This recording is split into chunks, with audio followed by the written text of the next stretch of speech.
Hi guys, welcome to my channel. So ಇವತ್ತಿನ ನನ್ನ video ಬಂದು ಆಲ್ರೆಡಿ ನನ್ನ ತಮ್ಮಲೇ ನೋಡಿದಾಗಲೇ ನಿಮಗೆ ಗೊತ್ತಾಗಿರುತ್ತೆ. ಸೊ ಇವತ್ತಿನ ನನ್ನ ವಿಡಿಯೋ ತುಂಬ ದಿನದ ಮೇಲೆ ಸ್ಕಿನ್ ಕೇರ್ ಮಾಡ್ಕೊಳ್ತಾ ಇದ್ದೀನಿ. ಯಾವಾಗಲೂ ನಿಮಗೆ ಬ್ಯೂಟಿ ಪ್ರಾಡಕ್ಟ್ಸ್ ಆಗಿರ್ಬೋದು, ಅದು ಇದು ಅಂತ ಬರೀ ಪ್ರಾಡಕ್ಟ್ಸೇ ನಾನು ರಿವ್ಯೂ ಮಾಡ್ತಾ ಇದ್ದೆ. ಸೊ ತುಂಬ ದಿನದ ಮೇಲೆ ನಾನು ನಿಮಗೆ ಈ ಥರ ಒಂದು ರೆಮಿಡಿನ ನಾನು ನಿಮ್ಮ ಜೊತೆ ಶೇರ್ ಮಾಡ್ತಿದ್ದೀನಿ.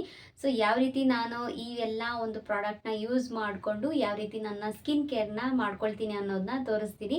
ಸೊ ಅದಕ್ಕೂ ಮುಂಚೆ ಇನ್ನೂ ಯಾರಾದರೂ ನನ್ನ ಚಾನಲ್ನ ನೀವು ಸಬ್ಸ್ಕ್ರೈಬ್ ಮಾಡ್ಕೊಂಡಿಲ್ಲ ಅಂದರೆ ಬೇಗ ಹೋಗಿ ನನ್ನ ಚಾನಲ್ನ ಸಬ್ಸ್ಕ್ರೈಬ್ ಮಾಡ್ಕೊಳ್ಳಿ. ಇದೇ ರೀತಿ ಸಪೋರ್ಟ್ ಮಾಡಿ. ಈ ಒಂದು ಪ್ರಾಡಕ್ಟ್ನ ಏನಕ್ಕೆ ನಾನು ಯೂಸ್ ಮಾಡ್ತಿದ್ದೀನಿ ಅಂದರೆ ನನ್ನ ಸ್ಕಿನ್ ಟೋನ್ಗೆ ತುಂಬ ಚೆನ್ನಾಗಿ ಸೂಟಬಲ್ ಆಗಿದೆ. ಸೊ ಹಾಗಾಗಿ ಈ ಒಂದು ಎಲ್ಲ ಪ್ರಾಡಕ್ಟ್ನ ಯೂಸ್ ಮಾಡ್ಕೊಂಡಿದ್ದೀನಿ. ತುಂಬ ಕಡಿಮೆ ಪ್ರಾಡಕ್ಟ್ನ ನಾವು ಯೂಸ್ ಮಾಡಿಕೊಂಡು ನಾವು ನಮ್ಮ ಸ್ಕಿನ್ ಕೇರ್ನ ಮಾಡ್ಕೊಳ್ಬೋದು. ಸೊ ಈಗ ತುಂಬಾ ಟೈಮ್ ಇಲ್ಲದೆ ಇರೋದ್ರಿಂದ ಸೊ ನಾನು ಯಾವ ರೀತಿ ಮಾಡ್ಕೊಳ್ತೀನಿ ಅನ್ನೋದನ್ನ ತೋರಿಸಿದ್ದೀನಿ, ಸಿಂಪಲಾಗೆ ತೋರಿಸಿದ್ದೀನಿ. ಸೊ ಕ್ವಿಕ್ಕಾಗಿ ನೀವು ಮಾಡ್ಕೊಳ್ಬೋದು. ಸೊ ಅದಕ್ಕೂ ಮುಂಚೆ ನೀವು ಇದನ್ನು ಎಲ್ಲೂ ನೀವು ಮಿಸ್ ಮಾಡದೆ ಎಂಡ್ವರೆಗೂ ನೋಡಬೇಕು. ಪ್ರಾಡಕ್ಟ್ ಲಿಂಕು ನಾನು ಡಿಸ್ಕ್ರಿಪ್ಷನಲ್ಲಿ ಕೊಟ್ಟಿರ್ತೀನಿ, ಹಾಗೆ ಸ್ಕ್ರೀನಲ್ಲೂ ಕೂಡ ಕೊಟ್ಟಿರ್ತೀನಿ. ಡಿಸ್ಕೌಂಟಲ್ಲೂ ಕೂಡ ನಿಮಗೆ ಈ ಒಂದು ಪ್ರಾಡಕ್ಟ್ ಕೂಡ ಸಿಗುತ್ತೆ. ತುಂಬ ಕಡಿಮೆ ಒಂದು ಇಂಗ್ರೀಡಿಯೆಂಟಲ್ಲೇ ನಾನು ಈ ಒಂದು ಸ್ಕಿನ್ ಕೇರ್ ಮಾಡ್ಕೊಂಡಿರೋದು. ಸೊ ಏನಕ್ಕೆ ನಾವು ಸ್ಕಿನ್ ಕೇರ್ ಮಾಡ್ಕೊಳ್ಬೇಕು ಅಂತಂದರೆ ನಮ್ಮ ಸ್ಕಿನ್ ತುಂಬಾ ಡಲ್ ಆಗ್ತಾ ಇರುತ್ತೆ.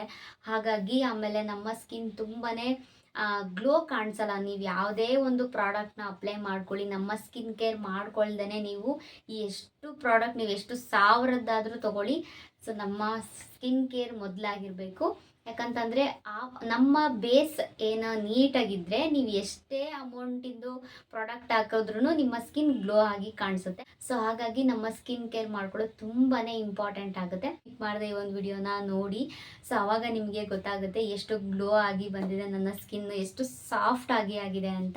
ಯೂಸ್ ಮಾಡಿಕೊಂಡು ನನ್ನ ಸ್ಕಿನ್ ಕೇರ್ ಮಾಡಿಕೊಂಡು ಆಫ್ಟರ್ ನಾನು ಸಿಂಪಲಾಗಿ ಒಂದು ಕ್ರೀಮ್ ಪೌಡರ್ ಲಿಪ್ಸ್ಟಿಕ್ ಅಷ್ಟೇ ಹಾಕಿರೋದು. ಅಷ್ಟಕ್ಕೆ ನನ್ನ ಸ್ಕಿನ್ ಎಷ್ಟು ಗ್ಲೋ ಆಗಿ ಎಷ್ಟು ಶೈನಿಯಾಗಿ ಕಾಣಿಸ್ತಾ ಇದೆ ಅಂತ ನೀವು ನೋಡ್ತಾ ಇರ್ಬೋದು ನನ್ನ ಸ್ಕಿನ್ನು. ಸೊ ಹಾಗಾಗಿ ನಾನು ಹೇಳ್ತಾ ಇರೋದು, ನೀವು ಎಷ್ಟೇ ಕಡಿಮೆ ಪ್ರಾಡಕ್ಟ್ ಆದರೂ ಹಾಕೊಳ್ಳಿ, ಜಾಸ್ತಿ ಪ್ರಾಡಕ್ಟ್ ಅಮೌಂಟಿಂದಾದರೂ ಹಾಕೊಳ್ಳಿ, ಫಸ್ಟು ನಮ್ಮ ಬೇಸ್ ಏನಿದೆ ಅದು ನಮ್ಮ ಸ್ಕಿನ್ನು ತುಂಬ ಚೆನ್ನಾಗಿ ಕ್ಲೀನಾಗಿ ನೀಟಾಗಿ ಆಮೇಲೆ ಸಾಫ್ಟಾಗಿದ್ದರೆ ನೀವು ಯಾವುದೇ ಪ್ರಾಡಕ್ಟ್ ಹಾಕಿದ್ರೂ ತುಂಬಾ ಸಾಫ್ಟಾಗಿ ನೀಟಾಗಿ ಬ್ಲೆಂಡ್ ಆಗಿ ನಿಮಗೆ ಒಂದು ಮೇಕಪ್ಪು ಕಡಿಮೆ ಅಮೌಂಟಲ್ಲಾದರೂ ತೊಗೊಳ್ಳಿ, ತುಂಬ ಚೆನ್ನಾಗಿ ಕಾಣಿಸುತ್ತೆ. ಸೊ ಇದು ಒಂದು ನನ್ನ ಸಜೆಷನ್ ಅಂತಲೇ ಹೇಳ್ಬೋದು. ಸೊ ಹಂಗಾಗಿ ಹೋಗಿ ನೋಡ್ಕೊಂಡು ಬನ್ನಿ ನಾನು ಎಷ್ಟು ಸಿಂಪಲಾಗಿ ಯಾವ ರೀತಿ ನನ್ನ ಸ್ಕಿನ್ ಕೇರ್ನ ಮಾಡ್ಕೊಂಡಿದ್ದೀನಿ ಅಂತ. ಸೊ ಎಲ್ಲೂ ಸ್ಕಿಪ್ ಮಾಡಬೇಡಿ, ಓಕೆನಾ? ಸೊ ನಿಮ್ಗೇನಾದರೂ ಇದರಲ್ಲಿ ಏನಾದರೂ ಕ್ವಶನ್ಸ್ ಕೇಳಬೇಕು ಅಂತ ಅನ್ಸಿದ್ರೆ ಕಾಮೆಂಟ್ ಹಾಕಿ, ಖಂಡಿತವಾಗೂ ಹಾಕಿ, ನಾನು ನಿಮಗೆ ರಿಪ್ಲೈ ಮಾಡ್ತೀನಿ. ಹೋಗಿ ಇವಾಗ ನೋಡ್ಕೊಂಡು ಬನ್ನಿ. ಸೊ ಬರೀ ಮಾತೇ ಆಗೋಯ್ತು, ಹೋಗಿ ನೋಡ್ಕೊಂಡು ಬನ್ನಿ ಯಾವ ರೀತಿ ನನ್ನ ಸ್ಕಿನ್ ಕೇರ್ನ ಮಾಡ್ಕೊಂಡಿದ್ದೀನಿ ಅಂತ. ಗೈಸ್, ನಾನಿವಾಗ ಈ ಎರಡೇ ಪ್ರಾಡಕ್ಟಲ್ಲಿ ಯಾವ ರೀತಿ ಫೇಸ್ ಪ್ಯಾಕ್ನ ರೆಡಿ ಮಾಡ್ಕೊಳ್ತೀನಿ ಅನ್ನೋದನ್ನ ತೋರಿಸ್ತೀನಿ. ಸೊ ನಾನಿವಾಗ ಪ್ರಾಡಕ್ಟ್ನ ಯೂಸ್ ಮಾಡ್ತಾ ಇರೋದು ಆಲ್ಪಸ್ ಗುಡ್ನೆಸ್ ಅವರದು. ಇದರಲ್ಲಿ ಯಾವ್ಯಾವ ಥರ ಇಂಗ್ರೀಡಿಯೆಂಟ್ ಹಾಕಿದ್ದಾರೆ ಅಂದರೆ ಸ್ಯಾಂಡಲ್ವುಡ್ಡು, ಹಾಗೆ ಮುಲ್ತಾನಿ ಮಟ್ಟಿ, ಹಾಗೆ ನೀಮ್ ಮತ್ತು ಟರ್ಮರಿಕ್ಕು. ಸೊ ಎಲ್ಲ ಒಂದು ಇಂಗ್ರೀಡಿಯೆಂಟು ತುಂಬಾ ನ್ಯಾಚುರಲ್ ಇಂಗ್ರೀಡಿಯೆಂಟು. ಸೊ ಹಾಗಾಗಿ ನಾನಿವಾಗ ಮುಲ್ತಾನಿ ಮಟ್ಟಿದು ಪೌಡರ್ 2 ಟೇಬಲ್ ಸ್ಪೂನ್ ಹಾಕ್ಕೊಂಡಿದ್ದೀನಿ. ಟರ್ಮರಿಕ್ ಆಲ್ರೆಡಿ ಇರುತ್ತೆ, ನಾನೊಂದು ಸ್ವಲ್ಪ ಹಾಕ್ಕೊಂಡಿದ್ದೀನಿ. ಅದ್ರ ಜೊತೆ ನನ್ನ ಸ್ಕಿನ್ನು ಡ್ರೈ ಇರೋದ್ರಿಂದ 1 ಟೇಬಲ್ ಸ್ಪೂನ್ ಕರ್ಡ್ ಹಾಕ್ಕೊಂಡು ರೋಸ್ ವಾಟರ್ ಹಾಕ್ಕೊಂಡು ನೀಟಾಗಿ ಈ ರೀತಿ ಮಿಕ್ಸ್ ಮಾಡಿಕೊಂಡೆ. ಸೊ ಈ ಎಲ್ಲ ಒಂದು ಇಂಗ್ರೀಡಿಯೆಂಟ್ ಹಾಕಿ ಮಿಕ್ಸ್ ಮಾಡಿಕೊಂಡು ಇದು ಒಂದು ಸ್ವಲ್ಪ 5 ಮಿನಿಟ್ಸ್ ನೆನೆಯೋದಕ್ಕೆ ಬಿಟ್ಬಿಡಬೇಕು. ಅವಾಗ ನೀಟಾಗಿ ಅದು ನೆನೆಯೋದಕ್ಕೆ ಇಡೋಣ. ಸೊ ಅದಕ್ಕೂ ಮುಂಚೆ ಮೊದಲು ನಾನು ಯಾವುದು ಫೇಸ್ ವಾಶ್ ಯೂಸ್ ಮಾಡ್ತೀನೋ ಅದರಲ್ಲಿ ನೀಟಾಗಿ ಫೇಸ್ ವಾಶ್ ಮಾಡಿಕೊಂಡು ಒಂದು ಸ್ವಲ್ಪ ಸ್ಕ್ರಬ್ ಮಾಡ್ಕೊಳ್ಳೋಣ ಅಂತ ಹೇಳ್ಬಿಟ್ಟು ಲೋಟಸ್ ಅವ್ರದ್ದು ಅಪ್ರಿಕಾಟ್ ಒಂದು ಫ್ರೂಟ್ ಇಲ್ಲಿ ಮಾಡಿರೋ ಅಂಥ ಒಂದು ಫೇಸ್ ಸ್ಕ್ರಬ್ನ ಅಪ್ಲೈ ಮಾಡಿಕೊಂಡು ನೀಟಾಗಿ ಸ್ಕ್ರಬ್ ಮಾಡ್ಕೊಳ್ತಿದ್ದೀನಿ. ಯಾಕಂತಂದರೆ ನಾವು ಸ್ಕ್ರಬ್ ಮಾಡ್ದೇ ನಾವು ಡೈರೆಕ್ಟಾಗಿ ಫೇಸ್ ಪ್ಯಾಕ್ನ ಅಪ್ಲೈ ಮಾಡೋದಕ್ಕೆ ಆಗಲ್ಲ. ಸೊ ಹಾಗಾಗಿ ಒಳ್ಳೆ ರಿಸಲ್ಟ್ ತೊಗೊಳ್ಬೇಕು ಅಂದರೆ ಸ್ಟೆಪ್ ಬೈ ಸ್ಟೆಪ್ ನಾವು ಫಾಲೋ ಮಾಡಲೇಬೇಕಾಗುತ್ತೆ. ಅದಕ್ಕೆ ನಾನಿವಾಗ ನೀಟಾಗಿ ಸ್ಕ್ರಬ್ ಮಾಡ್ಕೊಳ್ತಾ ಇದ್ದೀನಿ. ನಾನು ಯಾವ ರೀತಿ ಮಾಡ್ಕೊಳ್ತಿದ್ದೀನೋ ಅದೇ ರೀತಿಯೇ ಮಾಡ್ಕೊಳ್ಬೇಕು. ಸೊ ಇದು ಒಂದು ಕೆಲವೊಂದು ಟಿಪ್ಸಿಂದ ನಾನು ಮಾಡಿರ್ತೀನಿ, ಸುಮ್ಮನೆ ಏನೋ ಫೇಸಿಗೆ ತೊಗೊಂಡ್ಬಿಟ್ಟು ಅಪ್ಲೈ ಮಾಡಿರಲ್ಲ. ಹಾಗಾಗಿ ನನ್ನ ಲಿಪ್ ಕೂಡ ಸ್ವಲ್ಪ ಡ್ರೈ ಆಗಿತ್ತು, ಹಾಗೆ ತುಂಬಾ ಡೆಡ್ ಸೆಲ್ಸ್ ಕೂಡ ಇತ್ತು. ಹಾಗಾಗಿ ಲಿಪ್ಸ್ಟಿಕ್ ಅಪ್ಲೈ ಮಾಡ್ತಿರ್ತೀವಿ, ಹಾಗೆ ಲಿಪ್ ಬಾಮ್ ಅಪ್ಲೈ ಮಾಡ್ತಿರ್ತೀವಿ, ಹಾಗಾಗಿ ತುಂಬಾ ಡ್ರೈ ಆಗಿತ್ತು. ಹಾಗಾಗಿ ನಾನು ಈ ರೀತಿ ಮಸಾಜ್ ಮಾಡಿಕೊಂಡೆ ಸ್ಕ್ರಬ್ಬಲ್ಲೇ. ಮತ್ತು ಅಂಡರ್ ಐ ಕೂಡ ತುಂಬಾ ಬ್ಲ್ಯಾಕ್ ಆಗಿತ್ತು, ಹಾಗಾಗಿ ಅದಕ್ಕೆ ಒಂದು ಸ್ವಲ್ಪ ಮಸಾಜ್ ಕೊಟ್ಟೆ. ನೋಸ್ ಮೇಲೆ ನನಗೆ ಬ್ಲ್ಯಾಕ್ ಹೆಡ್ಸ್ ತುಂಬಾ ಬರುತ್ತೆ, ಹಾಗಾಗಿ ಅದಕ್ಕೊಂದು ಸ್ವಲ್ಪ ಸ್ಕ್ರಬ್ ಮಾಡ್ಕೊಂಡಿದ್ದೀನಿ. ಸೊ ನೀಟಾಗಿ ಈ ರೀತಿ ಮಸಾಜ್ ಮಾಡ್ಕೊಳ್ಬೇಕು. ಫೋರ್ ಹೆಡ್ಗೆ ಇಷ್ಟೇ ಸ್ಟೆಪ್ಪಲ್ಲೇ ನೀವು ಈ ರೀತಿ ಮಾಡ್ಕೊಳ್ಬೇಕು. ಫೇಸ್ಗೆ ಒಂದು ಮಸಾಜ್ ಮಾಡ್ಕೊಳ್ಳೋ ಟಿಪ್ಸ್ ಅಂದರೆ ಇಷ್ಟೇ. ಸೊ ಅದನ್ನೇ ಹಾಗೆ ನಾನು ಸ್ವಲ್ಪ ಕೈಯಲ್ಲೇ ಉಳ್ಕೊಂಡ್ಬಿಟ್ಟಿತ್ತಲ್ಲ, ಅದನ್ನು ಹಾಗೆ ಕೈಗೆ ಅಪ್ಲೈ ಮಾಡ್ಕೊಳ್ಳೋಣ ಅಂತ ಹೇಳ್ಬಿಟ್ಟು ನೀಟಾಗಿ ಅಪ್ಲೈ ಮಾಡ್ಕೊಳ್ತಾ ಇದ್ದೀನಿ ಅಷ್ಟೇ. ಸೊ ಇದು ಕೂಡ ವರ್ಕ್ ಆಗುತ್ತೆ, ನಿಜವಾಗ್ಲೂ ವರ್ಕ್ ಆಗುತ್ತೆ. ಬರೀ ಫೇಸಿಗೆ ಅಂತಲ್ಲ, ಹ್ಯಾಂಡ್ಸ್ಗೆ ಲೆಗ್ಸ್ಗೆ ಕೂಡ ನೀವು ಅಪ್ಲೈ ಮಾಡ್ಕೊಳ್ಬೋದು. ತುಂಬ ಚೆನ್ನಾಗಿ ರಿಸಲ್ಟ್ ಕೂಡ ಸಿಗುತ್ತೆ. ಹ್ಯಾಂಡ್ಸಲ್ಲಿರೋ ನೀಟಾಗಿ ಟ್ಯಾನ್ ಎಲ್ಲ ರಿಮೂವ್ ಆಗುತ್ತೆ. ಒಂದು 5 ಮಿನಿಟ್ಸ್ ಕೂಡ ನೀವು ರೆಸ್ಟಲ್ಲಿ ಇಡ್ಬೋದು. ಹಾಗೆ ನಾನು ಸ್ವಿಸ್ ಬ್ಯೂಟಿ ಅವ್ರದ್ದು ನಾನು ಬ್ಲೆಂಡ್ ತೊಗೊಂಡ್ಬಿಟ್ಟು ನೀಟಾಗಿ ಅದನ್ನು ನೀರಲ್ಲಿ ವಾಶ್ ಮಾಡ್ಕೊಂಡು ಈ ರೀತಿ ಒರೆಸ್ಕೊಳ್ತಾ ಇದ್ದೀನಿ. ಯಾವ ರೀತಿ ಕಾಣಿಸ್ತಿದೆ ಅಂತ ನೋಡ್ಬೋದು, ಯಾವ ರೀತಿ ನೀಟಾಗಿ ರಿಮೂವ್ ಆಗುತ್ತೆ ಅಂತ. ಡೈರೆಕ್ಟಾಗಿ ನೀವು ನೀರಲ್ಲಿ ವಾಶ್ ಮಾಡೋದಕ್ಕಿಂತ ನೀವು ಈ ರೀತಿ ಒಂದು ಬ್ಲೆಂಡರ್ ತೊಗೊಂಡು ಈ ರೀತಿ ಒರೆಸ್ಕೊಂಡ್ರೆ ತುಂಬ ಚೆನ್ನಾಗಿ ನಿಮ್ಮ ಫೇಸಿಗೆ ನೀಟಾಗಿ ಅಬ್ಸರ್ವ್ ಆಗುತ್ತೆ. ನೀರು ಕೂಡ ಉಳಿಸ್ಬೋದು ಅಷ್ಟೇ.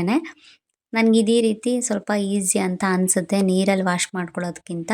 ಸೊ ಹಾಗಾಗಿ ಇದೇ ರೀತಿ ಒರೆಸ್ಕೊಂಡು ಬಿಡ್ತೀನಿ. ಅದಾದಮೇಲೆ ನಾವು ಒಂದು ಪ್ಯಾಕ್ ರೆಡಿ ಮಾಡ್ಕೊಂಡಿದ್ವಲ್ಲ, ಅದೊಂದು 5 ಮಿನಿಟ್ಸ್ ಬಿಟ್ಟರೆ ಎಲ್ಲ ಒಂದು ಇಂಗ್ರೀಡಿಯೆಂಟು ಸೇರಿ ನೀಟಾಗಿ ಅದು ಅಬ್ಸರ್ವ್ ಆಗುತ್ತೆ. ಹಾಗಾಗಿ ನೀಟಾಗಿ ಅಪ್ಲೈ ಮಾಡ್ಕೊಳ್ತಾ ಇದ್ದೀನಿ. ಸೊ ಫೇಸಿಗೆ ಅಪ್ಲೈ ಮಾಡಿಕೊಂಡೆ, ಹಾಗೆ ಕೈಗೂ ಕೂಡ ಸ್ಕ್ರಬ್ ಮಾಡ್ಕೊಂಡಲ್ವಾ, ಹಾಗೆ ಕೈಗೂ ಕೂಡ ನಾನು ಪ್ಯಾಕ್ನ ಅಪ್ಲೈ ಮಾಡ್ಕೊಳ್ತಾ ಇದ್ದೀನಿ.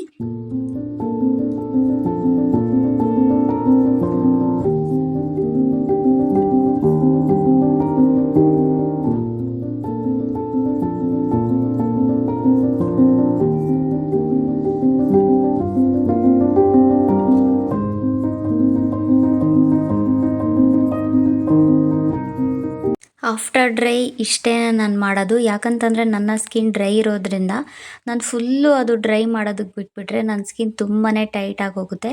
ಸ್ಕಿನ್ನು ತುಂಬ ಸಾಫ್ಟ್ ಅನ್ಸೋದಿಲ್ಲ. ಹಾಗಾಗಿ ನನಗೆ ಎಷ್ಟು ಬೇಕೋ ಅಷ್ಟು ನನಗೆ ಈ ರೀತಿ ಅದು ಬಾಯಿ ಓಪನ್ ಮಾಡಿದಾಗ್ಲೂ ನಮಗೆ ಅದೇನಾಗುತ್ತೆ, ನಿಮಗೆ ಅದು ಗೊತ್ತಾಗುತ್ತೆ, ಟೈಟ್ ಅನ್ನಿಸ್ತಾ ಇರುತ್ತೆ. ಸೊ ಅಷ್ಟೇ ನಾನು ಡ್ರೈ ಮಾಡ್ಕೊಳ್ಳೋದು, ಜಾಸ್ತಿ ಡ್ರೈ ಮಾಡ್ಕೊಳ್ಳೋದಿಲ್ಲ. ಸೊ ಆ್ಯಕ್ಚುಲಿ ಸ್ಕಿನ್ನಿಗೆ ಒಳ್ಳೆಯದಲ್ಲ ಅಷ್ಟೊಂದು ಡ್ರೈ ಮಾಡ್ಕೊಳ್ಳೋದು. ಹಾಗಾಗಿ ನಾನು ಇಷ್ಟೇ ಡ್ರೈ ಮಾಡಿಕೊಂಡು ನೀಟಾಗಿ ಇದನ್ನು ಒಂದು ವಾಶ್ ಮಾಡ್ಕೊಂಡು ಬಿಡ್ತೀನಿ.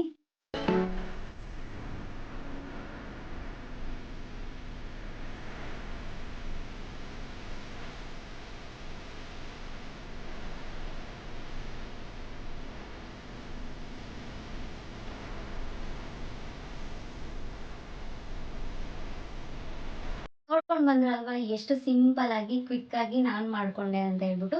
ತುಂಬಾನೇ ಕಡಿಮೆ ಇಂಗ್ರೀಡಿಯೆಂಟು. ಸೊ ನಿಮ್ಮ ಕಿಚನಲ್ಲೇ ಸಿಗೋ ಎಲ್ಲ ಒಂದು ಇಂಗ್ರೀಡಿಯೆಂಟಲ್ಲೇ ನೀವು ಮಾಡ್ಕೊಳ್ಬೋದು. ಈ ಒಂದು ಪ್ರಾಡಕ್ಟ್ ಲಿಂಕ್ ಬೇಕು ಅಂದರೆ ಖಂಡಿತವಾಗಿ ನಾನು ಡಿಸ್ಕ್ರಿಪ್ಷನಲ್ಲೂ ಹಾಕಿರ್ತೀನಿ, ಹಾಗೆ ಸ್ಕ್ರೀನಲ್ಲೂ ಕೂಡ ತೋರಿಸ್ತೀನಿ. ಓಕೆ, ಇದೆಲ್ಲ ನೀವು ಇಷ್ಟೇ ಒಂದು ಪ್ರಾಡಕ್ಟಲ್ಲೇ ನೀವು ಆರಾಮಾಗಿ ನಿಮ್ಮ ಸ್ಕಿನ್ನ ಗ್ಲೋ ಆಗಿ ಇಟ್ಕೊಳ್ಬೋದು. ಸೊ ಓಕೆ, ಇಲ್ಲಿವರೆಗೂ ಈ ಒಂದು ವಿಡಿಯೋ ನೋಡಿರೋರಿಗೆ ಥ್ಯಾಂಕ್ ಯು ಸೋ ಮಚ್. ಇದೇ ರೀತಿ ಸಪೋರ್ಟ್ ಮಾಡ್ತಾ ಇರಿ. Thanks for watching. ನಾನು ನಿಮಗೆ ನೆಕ್ಸ್ಟ್ ಒಂದು ಹೊಸ ವಿಡಿಯೋದಲ್ಲಿ ಬಾಯ್.